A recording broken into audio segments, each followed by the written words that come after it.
무슨 특수활동을 했을까요? 문고리 3인방이 월 1억씩 수령했다는 거죠. 그리고 이재만 비서관의 오늘 진술이 나왔는데 대통령이 지시했답니다. 박근혜 대통령의 지시로 국정원 돈을 받아서 요구하시면 갖다 드렸다고까지 나왔는데 여러분 누군가 나에게 매달 1억 원씩을 준다면 여러분은 무슨 활동이 가능하세요? 문고리 3인방은 무슨 특수활동을 했을까요? 하는 것이 질문입니다. 무슨 특수활동을 하는 거예요 도대체? 저도 뒷돈 받았어요. 다 이제사 자백을 하고 있습니다. 이제만 박근혜 대통령의 지시로 국정원 돈을 받았습니다라고 진술했습니다. 안봉근 매달 1억 받고요. 개인 용돈도 또 1,500만 원씩 받고요. 네, 괜찮았어요. 네. 아니 비자금이라니? 이 뒷바라지 돈인. 자, 다급히 돈을 차단한 것. 그것은 검찰에서 볼 때 불법이라는 것을 인식한 것이다. 2016년 7월에 갑자기 돈 보내지 마세요. 그랬다는 거 아니에요? 자, 기막히게 늘어난 특활비. 상납액 2013년에 이제 정권 첫 해에 출범 첫 해에 월 5천만 원을 받았답니다. 그런데 이듬해부터 1억 원으로 상향 조정했답니다. 이병기 원장이 가니까 이제 저 비서실장 하다 가니까 저 돈 좀 더 보내세요 했나 보죠 뭐. 그리고 기막힌 촉 우병우 미르 의혹이 확산되자 그때 이제 안봉근이가 국정원에 당분간 중단하세요. 돈 보내지 마세요 하고 전화했다는 거예요. 이 역할이 참 희한하죠. 뭐 하던 분인지. 딱 걸렸네. 그리고 김만복 참여정부 국정원장은 노무현 정부 땐 청와대에 한 푼도 안 줬다라고 얘기했습니다. 들어보시겠습니다. 시작부터 돈 얘기라 그런지 고민을 많이 하신 것 같아요. 다들 전기환 의원 준비됐으면 시작할까요? 두 분 모습을 보니까 일단 억울하게 들어가는 것 같지는 않습니다. 예. 누군가 저에게 매월 1억씩을 돈을 준다. 네. 저는 어떤 돈인지 따질 거고요. 예. 또 누가 주는지도 출처를 확인해야 할 것이고. 예. 그럼에도 불구하고 이 돈이 반드시 청와대 유지 운영 비용으로 쓰여야 된다면 예. 철저하게 공적으로만 사용하고 그 기록을 남겨서 혹시라도 생길 수 있는 문제를 예방하는 것이 매우 상식이다. 오해받을 일을 안 해야죠. 특히 청와대에 있어서는 더욱더 그렇죠. 그런데 이 세 분은 아마 이 돈을 받아서 상납을 했거나 또는 아래 사람들에게 한압을 했거나 또 다른 의혹은 잔압을 했거나 여기서 잔압이라는 것은 in my pocket 했을 수도 있다는 지금 의문이 나오는 거 아닙니까? 안봉근 비서관 같은 경우는 따로 받았다는 거 아니에요? 지금 국정원 개혁위원회에서 조사를 해보니까 이것은 정말 수사까지 가야 되겠다고 했다는 것은 세 번째 부분 잔압에 대한 무슨 증거가 있다 이렇게 이제 볼 수 있지 않겠습니까? 예, 그렇습니다. 이 세 분은 삼납 삼형제였다 이렇게 저는 말씀드립니다. 예, 김영주 전 의원으로 갑니다. 뭐 저도 비슷한 생각입니다만 실제로 특수활동이라고 하는 것은 아마 2014년 1월 전후로 굉장히 치열해졌을 겁니다. 경비실장이 없어졌어요. 청와대에 계속 최순실 씨가 들어가는 부분에 대해서 체크하다가 수행실장이 사라지고 난 다음에 훨씬 빠르게 많이 사람들을 날랐을 겁니다. 미용사부터 주사하는 사람. 아줌마 들어갑니다. 또 그러면서 돈을 이렇게 받아오는 것도 특수활동 아닙니까? 청와대 옆에서 몰래 받아서. 결과적으로 특수활동은 다 전달이죠. 사람의 전달, 돈의 전달. 받은 돈은 방금 우리 정기환 위원님 비슷하게 위에 한 40% 상납하고 한 30%는 나눠가지고 아마 술값으로 많이 썼을 거예요. 나머지 30%는 자기 재테크 하지 않았겠나. 저는 그렇게 특수활동이 아니고 당연한 활동을 한 걸로 알겠네요. 이 본인들은. 김광덕 부장께서는. 예, 매달 1억을 누가 준다고 한다면 일단은 그게 진짜 아까 말했지만은 불법적인 자금인지 합법적인 창구로 오는 건지를 잘 따져야 되고요. 불법 자금인다면 공짜는 없다. 그렇게 되는 거죠. 그러니까 누가 받든지 간에 불법 자금이면은 1억 정도 되는 돈이 오갔다. 그러면 교도소 담장인을 왔다 갔다 하는 거죠. 맞아요. 받질 말아야죠. 그리고 그 무슨 특수활동이길래 이런 질문이 있는데 저는 저 문고리 3인방이 문고리를 이렇게 만지는 3인방 그러니까 대통령의 일정이라든가 문에 들어드는 사람들 이런 걸 3인방도 했지만 아까 말했지만은 소위 돈을 관리하는 소위 상납 또는 돈을 관리하는 비자금을 관리하는 3인방이 아니었느냐. 저 사람들이 지금 1억을 동시에 예를 들어서 이재만 비서관하고 전 비서관하고 안봉근 전 비서관이 동시에 1억씩 받은 게 아니라 어느 기간에는 안봉근 전 비서관이 담당하고 어느 때는 이재만 전 비서관이 담당한 걸로 지금 알려지고 있거든요. 네, 그렇기 때문에 결국에는 그 돈이 비자금인데 이 사람들은 청와대 들어가기 전에도 대통령의 비자금을 관리했을 거고 그거를 청와대 가서도 그대로 그렇네요. 관리했는데 그런데 그 비자금이 과연 어떤 데 쓰였느냐 하는 거는 아까 말했지만은 뭐 대통령 원래는 좋은 의미로 말하면 통치자금이라고 한다면 뭐 어려운 사람들이라든가 단체에 금일봉을 전달했다 하면은 청와대 원래 특수활동부를 해야 됩니다만은 모자랄 경우에 그런 것도 있습니다만은 그렇지 않은 경우는 정치권의 정치자금으로 쓰는 경우도 있는데 요즘에 뭐 박근혜 전 대통령한테 소위 과거에 말하는 오리발이라는 정치자금 이런 걸 받았다는 사람이 거의 들어본 적이 별로 없는 것 같아요. 그래서 그 돈이 최순실 씨를 통해서 여러 가지 뭐 의상이라든가 여러 가지 뭐 다른데 피부 관리 그동안 나왔던 거라든가 다른데 부수 비용을 하는데 되지 않았겠느냐 하는 얘기도 나오고 있는 것이죠. 네, 황장 소장은 어떻게 보세요? 결국은요 권력 순위에 대한 대가입니다. 장관이나 무슨 총리를 하거나 비서실장을 한다고 권력 순위가 높은 게 아니라요. 저 사람들이 한참 권력을 이렇게 명의를 떨치던 2014년 15년에요. 한 주간지나 일간지나 이런 쪽에서 조사한 데 따르면 정호성이와 그 이재만이 1, 2를 서로 번갈아합니다. 안봉근이는 6위 4위를 했어요. 그러니까 대한민국의 실제 무슨 장관, 대통령 빼고 말입니다. 비서실장, 총리 이런 게 중요한 게 아니라 저 사람이 실세였기 때문에 국정원은 냄새를 잘 맡기 때문에 가장 실세한테 돈을 준 거죠. 개인적으로도 줬고 대통령 모시는 데 쓰라고 줬는데 결국은 저 사람들은 그 돈을 가지고 대단한 특수활동을 했지요. 대통령의 심기를 맞추는 쪽에 쓰고 또 자기들 용돈으로 물 쓰듯이 쓰고 이너서클을 즉 흔히 그때 이야기했던 십상시를 강화하는 데 썼는데요. 저는 저 사람들이 한참 전성기에 저 사람들이 물러나야 박 대통령이 그래도 끝이 좋을 거다 이렇게 했는데 많은 사람들이 저보고 종편 십상시라고 합니다. 그런데 지금 결론은요. 저렇게 돼버렸지 않습니까? 뭐 따로 돈 들고 오는 사람은 없죠? 누가요? 십상시라며요. 아, 저보고요? 종편 십상시는 그건 아무것도 아니죠. 아무것도 아니에요. 근데 뭐 황 소장도 뭐 별 얘기를 다 들었겠습니다만 아니 땡굴뚝에 연기 날까 하는 게 참 틀린 말이 아니에요. 정권 초부터 얼마나 소문이 무성했습니까? 별의별 소문이. 그러니까 듣기 민망한 얘기들이 정말 실제로 많았어요. 저 사람들이 권력을 다 가지고 있다 이랬는데 그러니까요. 박 대통령이요. 2015년 1월 12일 날 3인방 찌라시 사건이 세계일보 틀어진 직후에 세계일보 보도로 이제 조사가 될 때 이 세 사람에 대해서 뭐라고 했는가 하면요. 새 비서관이 묵묵히 고생하며 자기 맡은 일을 열심히 하고 그런 비리가 없을 것이라고 믿었지만 이번에 대대적으로 뒤지는 바람에 진짜 없구나 하는 걸 나도 확인했다. 그런 비서관을 억을 받았다는 이유로 내치거나 그만두게 하면 누가 내 옆에서 일하게 있느냐 이렇게 말했습니다. 그러니까 지금 네 분이 다 같이 가신 거죠? 같이 간 거죠. 예, 알겠습니다. 예. 아니 저렇게 그 이른바 문고리 3인방이라는 게 이제 주군처럼 모시는 게 박근혜 전 대통령 아니었습니까? 박근혜 대통령이 저렇게까지 얘기를 할 정도면 저 사람들이 문고리 3인방이 개인적으로 박근혜 대통령이 용돈을 줬을 리도 만무하고 결국은 일탈을 하기 시작한 거죠. 근데 개인의 일탈이 아니라 결국 국가 권력, 공적 시스템에 있는 사람들이었거든요. 그래서 문제가 커진 겁니다. 저는 이게 다른 말로 하면 나라가 망가지든 말든 검은 돈으로 부동산도 사고 용돈 나눠 쓰고 말 그대로 호가호위한 이제 문고리 3인방인 완전히 건데요. 공사가 비빔밥이 돼가지고 뭐가 뭔지 몰라요. 그렇습니다. 이건 이 사람들이 그 용도를 어디다 썼을까? 뭐 사실 관심도 없지만 이게 대부분은요. 제가 볼 때는 비선 관리 조직, 이른바 권력의 생태계를 바꾸는 데 아마 썼을 가능성이 있어요.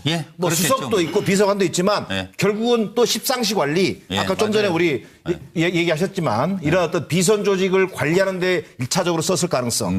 두 번째는 이제 개인적으로 또 자기들이 뭐 이른바 인마이 포켓 뭐 이런 것도 있었겠죠. 저는 세 번째 여기서 우리가 좀 더 깊이 들어가 봐야 되겠습니다만 이른바 국정농단의 실체였던 최순실 이른바 옥갑 대납이라든지 또는 박근혜 전 대통령의 비선 진료라든지 이런 대금은 공식적으로 쓰기 어렵지 않습니까? 이런데 아마 이재만, 안봉근 이런 사람들이 수시로 결제했을 가능성을 배제할 수 없다. 완전 팀플레이예요, 이거. 그렇습니다. 그러면 이번에 이게 단순히 뭐 국가 예산을 쌈짓돈으로 썼냐 안 썼냐 문제가 아니라 이건 보통 일이 아니에요. 세금을 횡령한 사건, 네. 이른바 박근혜 대통령의 비자금 사건으로 예. 이 사건을 좀 확대해야 될 예. 그런 어떤 보통 계기가 되고 있다. 그러니까 판을 새로 짜야 된다는 얘기 나오잖아요. 그렇습니다. 국정농단 수사가. 서정호 변호사님. 저는 이게 특수활동비가요. 예. 용도는 이제 뭐 위선에도 좀 가고 그다음에 다른 수사관들도 좀 가고 또 이게 떡고물 많치다 보면 본인들도 좀 썼겠죠. 그런 게 전부 특수활동 한 거는 전혀 없으니까. 근데 제가 드리고 싶은 말씀은 이걸 이게 그냥 일회성으로 처벌로 끝나서는 안 돼요. 이게 바로 과거의 잘못된 관행, 시스템을 개혁하는 계기가 돼야 되고요. 저는 이게 국정원에 이것도 이게 외부 회계 전문가들 있잖아요. 이분들도 이게 그 비밀 인가 취급을 받으면 감사할 수 있거든요. 이렇게 외부 통제를 해야 되고요. 그러니까 뭔가 그다음에 제3자 견제가 하나는 있어요. 그렇죠. 그게 비공개로 가더라도. 지금 이게 완전히 눈먼 돈이기 예, 때문에 그렇습니다. 저는 이게 외부 감사가 필요하고요. 예. 그다음에 국회도 문제예요. 예. 이 모든 특수활동비 예산을 누가 해줍니까? 지금 이게 국회에서 예산을 통과시켜 주는 거예요. 아, 국회에서도 활동비 저 집에 갖다 준 의원도 그렇죠. 있잖아요. 저렇게 국회 80억 이거 전액 삭감해야 돼요. 예. 국회에서 이게 특수활동이 왜 필요합니까? 국회는 이게 투명하고 공개가 돼야 되잖아요. 저렇게 이것도 개혁이 돼야 되고요. 예. 그다음에 청와대나 행정부도 최소화되고 검증 거치는 이런 게 뭔가 과거의 적폐를 바로잡고 시스템을 개혁하는 계기가 돼야지. 그러게요. 단지 좀 이게 세 명에 제대로- 대한 처벌로 끝나서는 안 된다. 예, 이래 봅니다. 알겠습니다. 그리고 한 가지 더 저기 질문이 있는데 박근혜 전 대통령이 말했어요. 분명히 사익 추구 없었다. 내 통장에 뭐 돈 들어온 거 있냐. 그런데 왜 이재만 비서관은 이제 와서 박 대통령 지시로 국정원의 돈을 받았는데요. 라고 했을까요? 들어보시죠. 오늘 이 자리에 나온 증인들 중에 가장 또 오랫동안 대통령 모신 분이어서 최순실 씨와 박근혜 대통령의 관계는 어떤 관계입니까? 예, 언론에 보도된 정도 저도 알고 있습니다. 언론에 보도된 바로는 굉장히 절친한 사이로 알려져 있는데 그래서 그거는 이제 의원님께서 그렇게 판단하시는 거고요. 제가 대통령님의 어떤 친분 관계 그런 부분들에 대해서 제가 잘 알고 있질 않습니다. 그리고 새 비서관은 교체할 그런 이유가 없다고 생각을 합니다. 그동안에 뭐 검찰은 물론이고 언론 또 그 야당 뭐 이런 데서 그냥 무슨 비리가 있나 이권 뭐가 있나 샅샅이 정말 그 오랜 기간 찾았지만 그런 게 하나도 없지 않았습니까? 그래서 저는 그 새 비서관이 묵묵히 고생하면서 그저 그 자기 맡은 일을 열심히 하고 또 그런 비리가 없을 거라고 믿었지만 이번에 뭐 대대적으로 다 뒤집고 그러는 바람에 진짜 없구나 하는 것을 그 저도 확인을 했습니다. 그런 비서관을 의혹을 받았다는 이유로 내치거나 그만두게 한다면 누가 제 옆에서 일을 할 수 있겠습니까? 뭐 그래서 같이 들어가시게 되긴 한 것 같아요 지금. 지금 요거 뭐 박 대통령 지지로 국정원 돈을 받았다 이렇게 지금 진술을 해버렸다는 걸 어떻게 받아들여야 됩니까? 저요? 부정부터 길지 않게. 일단은 그 과거에 시저가 말했다는 브루투스 너마저 그 말이 예. 일단 생각나더라고요. 이제 이재만 너마저. 다 왜냐하면 이재만 전 비서관 같은 경우는 가장 믿는 이런 비서관이었기 때문에 예. 무덤까지 비밀을 갖고 갈 충성스러울 사람으로 생각했는데 네. 이재만 비서관이 이걸 밝혔단 말이에요. 네. 근데 왜 밝혔느냐? 예. 너무 돈 규모가 크고 007 가방에 월 1억 원 이렇게 한 거기 때문에 자기가 그 받아 썼다라고 해서 덮을 수 있는 사안이 아니었어. 그렇죠. 이미. 불가피하게 브루터스가 될 수밖에 없었던 거예요. 네. 예, 그런 게 현실이. 있고. 예. 근데 박근혜 전 대통령은 이거를 어느 정도 이 돈을 어느 정도 썼느냐가 이제 논란이 될 수 있는데. 그렇습니다. 이거로 인해서 그동안 돈 한 푼도 부정한 돈 안 받았다라고 주장해온 것이 네.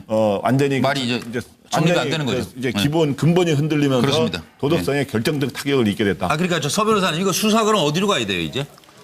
대통령 지시로 돈을 요구하면 갖다 줬다고 이재만 비서관이 얘기한 거 아니에요? 그렇죠. 그러면 뭐 박 전 대통령에 대해서도 제가 보기에 수사는 불가피하다 이래 보이고요. 네. 저는 이 이재만 비서관의 진술은요. 저는 이게 절반은 진실이고 절반은 이게 책임 회피로 봅니다. 왜냐하면 이게 박 전 대통령이 약간 이게 국정으로부터 특수활동비 통치자금 좀 받는 정도는 알았을 거예요. 그렇지만 정확한 이게 규모라든지 또 이게 개인적으로 받는 용돈 있잖아요. 안 본 것만 용돈 1,500 받았겠습니까? 그럼 이게 다른 사람도 받았을 수 있잖아요. 저는 이게 그래서 절반의 진실은 박 전 대통령이 어느 정도 국정원의 활동을 받는 걸 알았다면 이 부분에 수사로 가야 되고요. 대통령까지. 예. 그다음에 절반은 또 이게 자기 책임 회피도 있기 때문에 이 부분에 이재만이나 안봉근 이분에게 개인 뇌물도 처리해야 되고 이게 둘 다 해야 된다고 봅니다. 그러니까 지금 안봉근만 월 1,500 용돈 받았다는 게 나온 거 아니에요? 그렇죠. 현재 이재만이나 몰랐는데 이재만 이 2천 받았다고? 이럴 수도 있잖아요. 그쪽에 새로운 게 계속 날마다 노니까 이게 좀 지켜봐야 되겠죠. 안봉근은 서열이 그래도 3인 그 3명 중에서는 꼴찌인데. 꼴찌죠, 꼴찌. 그러니까 국정원이 그 서열을 더 잘할 건데 그럼 국정원이 왜 저 사람들을 통해서 줬을까요? 저 사람들을 통해서 주는 것이 개인적으로 자기 쓰라고도 좀 주고 또 대통령 쓰라고도 좀 주는 것이 가장 효율적이고 국정원에도 도움이 된다고 생각했으니까 국정원장이 그렇게 하라고 시킨 거 아니겠습니까? 그렇죠. 다. 그런데 이 지금 아까 대통령이 그렇게 믿는다고 신년 기자회견에서 말하는 장면이 나왔는데 그렇게 믿은 대가가 이렇게 빠른 배신이냐. 물론 뇌물이 1억 이상이면 특가법이 적용돼가 10년 이상인데 아니 저 사람들이 그동안에 박 대통령한테 허가오의하면서 보인 충성을 보면 10년이 아니라 무기징역을 당하거나 사형을 당해도요. 내가 했다라고 해야 상식인 겁니다. 근데 돈이 너무 크잖아요. 아까 김광석 아니 지금까지요. 몇십억인데. 저 사람들이 과거에 박근혜 시대에 보였던 권력으로 보면 자신들이 사실은 그 이상이다. 그 이상이니까요. 그 이상이죠. 사형을 당하러도 내가 했다고 할 만큼의 했기 때문에 또 대통령은 그만한 신뢰를 이렇게 보여줬을 건데 기껏 깜빵 가는 일로 저런 행태를 보인다고 보면 그야말로 권력을 누릴 만한 깜도 못 되는 사람들이 권력을 이렇게 농단을 했기 때문에 이 지경이 된 거죠. 저기 되게 이제 통상적으로요. 지금 이재만 그 비서관 이재만 비서관이죠. 이재만 비서관이 박근혜 대통령 지시를 받았다.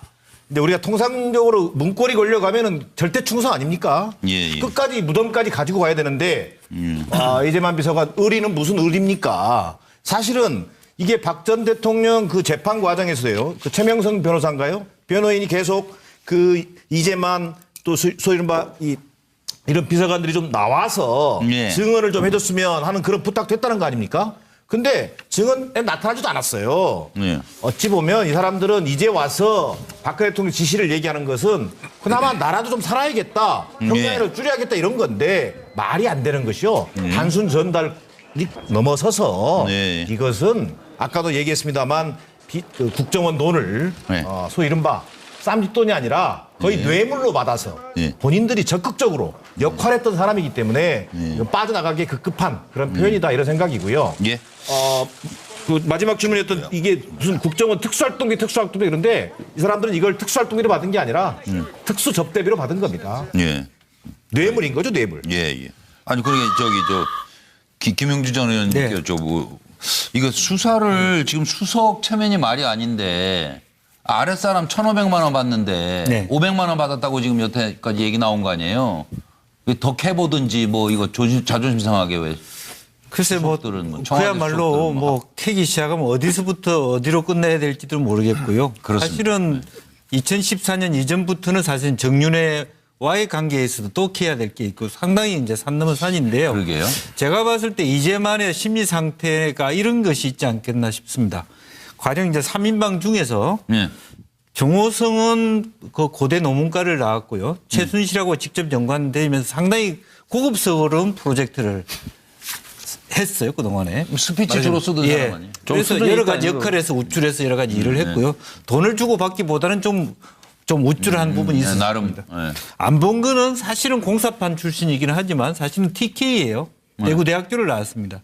그렇기 때문에 실제적으로 대구 인맥에서 커다란 어떤 네트워킹을 했기 때문에 비교적 그게 뭐 중간 정도 되는 정호성은 사실은 자기 상대에 비해서 자기 역할이 크지 않았다는 것이고. 그래도 전화기는 저 안봉근이가 가지고 있다는 얘기가 계속 있었던 거예요. 그러니까요. 안봉근을 통해야만 전화가 되죠. 세월호 당일도 거기 대통령 관저에는 안봉근이가 있었다고 정호성이가 얘기했어요. 그러니까요. 자기는 12시까지 딴 거 하다 왔다 갔다 하다 몰랐다고. 그렇기 때문에 배신감, 세 사람 중에 갈등 관계가 또 있었던 것이고. 당연히 있을 수 있고. 그래서 나는 뭐 총무비서관이라고 하는 것은 어떻게 보면 너무 원론적으로 우스갯소리로 썼습니다.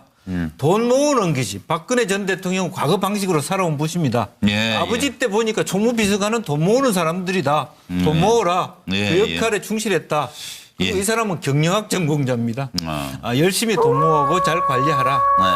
그 역할을 충실했다라고 그대로 불어버린 거예요. 그냥 가서. 참. 전교안 위원의 답이 궁금하네요. 약간 이성적으로 한번 접근해서 질문을 한번 던져보겠습니다. 네. 국정원의 특수활동비가 청와대를 위해서 사용되는 것, 네. 이게 불법인지 합법인지는 한번 좀 따져봐야 할 것 같고요. 네. 또 그런 활동비가 청와대가 아니라 국회 쪽으로 흘러 들어갔을 수도 있는데 이것은 또 불법인지 합법인지는 한 번쯤은 따져봐야 한다. 저는 지금 현재 이재만 전 비서관이 박근혜 대통령의 지시로 했다는 이 얘기는 예. 형식 논리로 대통령을 배신하는 것이지만 예. 첫 번째는 사실에 근거해서 그대로 진술했을 수도 있고요. 예. 두 번째는 사실이면서도 나는 책임이 없다고 책임 회피를 했을 수도 있다고 보고요. 예. 정말 사실이 아닌데 나만 살면 되겠다고 해서 박근혜 대통령에게 덤터기를 씌웠을 수도 있다. 이것은 수사를 해봐야 된다고 저는 생각하는데 결국 저분들이 구속되는 사안이 오면 아마도 이 돈의 사용처가 청와대 활동 비용으로 썼다는 것보다는 개인 착복 쪽으로 초점이 맞춰져서 구속될 가능성이 매우 높다. 그리고 이 문제는 자칫 잘못 건드리면 국가기관의 특수활동비가 부서를 오가면서 이렇게 저렇게 쓰였던 것까지 만약에 우리가 수사를 해서 불법이라고 할 경우에는 오히려 더 큰 문제가 있기 때문에 어쨌든 검찰에서 수사를 할 때는 경중을 따져서 좀 이성적으로 접근해서 이 문제를 나누어 볼 필요는 있다 이런 말씀드리겠습니다. 예. 일이 점점 더 커지는 것 같아요. 어쨌든 나라 돈을 자기 용돈으로 받았으면 기분이 어떨까요? 한번 확인해 보시겠습니다. 2016년 7월에 갑자기 돈 보내지 마세요 그랬다는 거 아니에요? 자, 기막히게 늘어난 특활비. 상납액 2013년에 이제 정권 첫 해에 출범 첫 해에 월 5천만 원을 받았답니다. 그런데 이듬해부터 1억 원으로 상향 조정했답니다. 이병기 원장이 가니까 이제 비서실장 하다 가니까 저 돈 좀 더 보내세요 했나 보죠 뭐. 그리고 기막힌 촉 우병우 미르 의혹이 확산되자 그때 이제 안봉근이가 국정원에 당분간 중단하세요. 돈 보내지 마세요 하고 전화했다는 거예요. 이 역할이 참 희한하죠. 뭐 하던 분인지. 딱 걸렸네. 그리고 김만복 참여정부 국정원장은 노무현 정부 땐 청와대에 한 푼도 안 줬다라고 얘기했습니다. 들어보시겠습니다. 시작부터 돈 얘기라 그런지 고민을 많이 하신 것 같아요. 다들 전기환 의원 준비됐으면 시작할까요? 두 분 모습을 보니까 일단 억울하게 들어가는 것 같지는 않습니다. 예. 누군가 저에게 매월 1억씩을 돈을 준다. 네. 저는 어떤 돈인지 불법 자금인다면 공짜는 없다. 네. 그렇게 되는 거죠. 그러니까 누가 받든지 간에 불법 자금이면은 1억 정도 되는 돈이 오갔다. 그러면 교도소 담장인을 왔다 갔다 하는 거죠. 맞아요. 네. 받질 말아야죠. 그리고 그 무슨 특수활동이길래 네. 이런 질문이 있는데 저는 저 문고리 3인방이 네. 문고리를 이렇게 만지는 3인방 그러니까 네. 대통령의 일정이라든가 문에 들어드는 사람들 이런 걸 3인방도 했지만 아까 말했지만은 소위 돈을 관리하는 소위 상납 또는 돈을 관리하는 비자금을 관리하는 3인방이 아니었느냐. 저 사람들이 지금 1억을 동시에 예를 들어서 이재만 비서관하고 전 비서관하고 안봉근 전 비서관이 동시에 1억씩 받은 게 아니라 어느 기간에는 안봉근 전 비서관이 담당하고 어느 때는 이재만 전 비서관이 담당한 걸로 지금 알려지고 있거든요. 네, 그렇기 때문에 결국에는 그 돈이 비자금인데 이 사람들은 청와대 들어가기 전에도 대통령의 비자금을 관리했을 거고 그거를 청와대 가서도 그대로 관리했는데 근데 그 비자금이 과연 어떤 데 쓰였느냐 하는 거는 아까 말했지만은 뭐 무슨 특수활동을 했을까요? 문고리 3인방이 월 1억씩 수령했다는 거죠. 그리고 이재만 비서관의 오늘 진술이 나왔는데 대통령이 지시했답니다. 박근혜 대통령의 지시로 국정원 돈을 받아서 요구하시면 갖다 드렸다고까지 나왔는데 여러분 누군가 나에게 매달 1억 원씩을 준다면 여러분은 무슨 활동이 가능하세요? 문고리 3인방은 무슨 특수활동을 했을까요? 하는 것이 질문입니다. 무슨 특수활동을 하는 거예요 도대체? 저도 뒷돈 받았어요. 다 이제사 자백을 하고 있습니다. 이제만 박근혜 대통령의 지시로 국정원 돈을 받았습니다라고 진술했습니다. 안봉근 매달 1억 받고요. 개인 용돈도 또 1,500만 원씩 받고요. 네, 괜찮았어요. 네. 아니 비자금이라니? 이 뒷바라지 돈인. 자, 다급히 돈을 차단한 것. 그것은 검찰에서 볼 때 불법이라는 것을 인식한 것이다. 따질 거고요. 또 누가 주는지도 출처를 확인해야 할 것이고. 그럼에도 불구하고 이 돈이 반드시 청와대 유지 운영 비용으로 쓰여야 된다면 철저하게 공적으로만 사용하고 그 기록을 남겨서 혹시라도 생길 수 있는 문제를 예방하는 것이 매우 상식이다. 오해받을 일을 안 해야죠. 특히 청와대에 있어서는 더욱더 그렇죠. 그런데 이 세 분은 아마 이 돈을 받아서 상납을 했거나 또는 아래 사람들에게 한압을 했거나 또 다른 의혹은 잔압을 했거나 여기서 잔압이라는 것은 in my pocket 했을 수도 있다는 지금 의문이 나오는 거 아닙니까? 안봉근 비서관 같은 경우는 따로 받았다는 거 아니에요? 지금 국정원 개혁위원회에서 조사를 해보니까 이것은 정말 수사까지 가야 되겠다고 했다는 것은 세 번째 부분 잔압에 대한 무슨 증거가 있다 이렇게 이제 볼 수 있지 않겠습니까? 예, 그렇습니다. 이 세 분은 삼납 삼형제였다 이렇게 저는 말씀드립니다. 김영주 전 의원으로 갑니다. 뭐 저도 비슷한 생각입니다만 실제로 특수활동이라고 하는 것은 아마 2014년 1월 전후로 굉장히 치열해졌을 겁니다. 경비실장이 없어졌어요. 청와대에 계속 최순실 씨가 들어가는 부분에 대해 체크하다가 수행실장이 사라지고 난 다음에 훨씬 빠르게 많이 사람들을 날랐을 겁니다. 미용사부터 주사하는 사람. 아줌마 들어갑니다. 또 그러면서 돈을 이렇게 받아오는 것도 특수활동 아닙니까? 청와대 옆에서 몰래 받아서. 결과적으로 특수활동은 다 전달이죠. 사람의 전달, 돈의 전달. 받은 돈은 방금 우리 정기환 위원님 비슷하게 위에 한 40% 상납하고 한 30%는 나눠가지고 아마 술값으로 많이 썼을 거예요. 나머지 30%는 자기 재테크 하지 않았겠나. 저는 그렇게 특수활동이 아니고 당연한 활동을 한 걸로 알겠네요. 이 사람 본인들은. 김광덕 부장께서는. 예, 매달 1억을 누가 준다고 한다면 일단은 그게 진짜 아까 말했지만은 불법적인 자금인지 합법적인 창구로 오는 건지를 잘 따져야 되고요.